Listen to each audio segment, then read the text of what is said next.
પહેલગામ હુમલાનો નવો એક વિડિયો સામે આવ્યો છે। આતંકીઓ ગોળી મારતા દેખાયા છે। પહેલગામમાં આતંકનો વધુ એક વિડિયો સામે આવ્યો છે અને આ વિડિયોમાં ગોળીઓનો અવાજ પણ સંભળાઈ રહ્યો છે।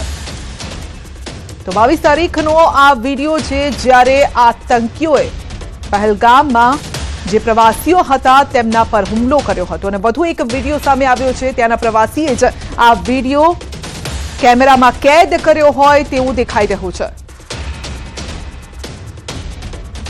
તો પહેલગામ હુમલાનો નવો જ એક વિડિયો